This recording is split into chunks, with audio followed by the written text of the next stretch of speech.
acheter 5 560 grammes d'épices auprès des marchands Tiffen et Thomas.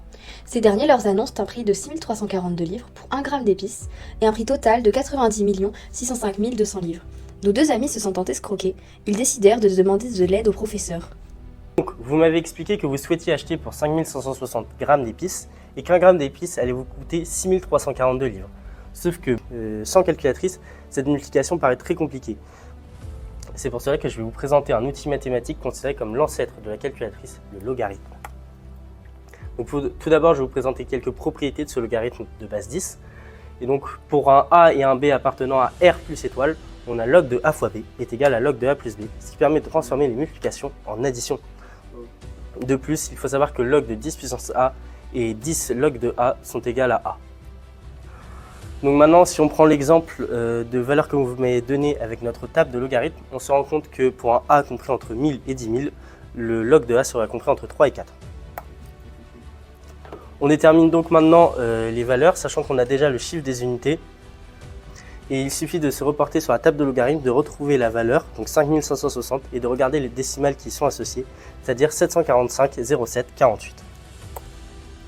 Pour la deuxième valeur que vous m'avez donnée, 6342, on effectue la même chose, encore une fois avec le chiffre des unités en 3. Ici, puisqu'on a le chiffre des unités qui est 2, on descend jusqu'à arriver à 6342 et on regarde les dernières décimales en conservant les premières données ici, ce qui donne 3,802, 22, 62. Ensuite, on va redémontrer une propriété du logarithme pour que vous compreniez. On prend ici cet ensemble comme A et on trouve donc 10 log de 5560 fois 6342. Et ici, on les prend chacun à part, ce qui nous donne 10 log de 5560 fois 10 log de 6342. Et d'après les propriétés des puissances, on obtient bien 10 log de 5560 plus log de 6342, ce qui montre bien qu'on transforme une multiplication en addition. Ici, on passe dans les approximations, malheureusement, puisque la log de logarithme n'est précise qu'à 7 décimales près.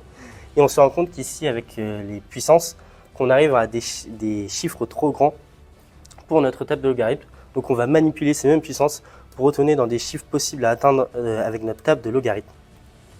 Il ne reste plus qu'à trouver la valeur du a de ce logarithme.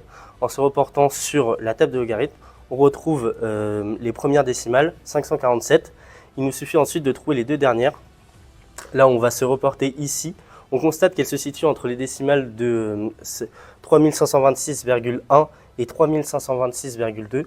On choisit donc le milieu pour essayer de déterminer une valeur approchée. Et on constate donc que cela est égal à 35 261 500. Merci professeur. De rien, j'espère que cela vous a aidé.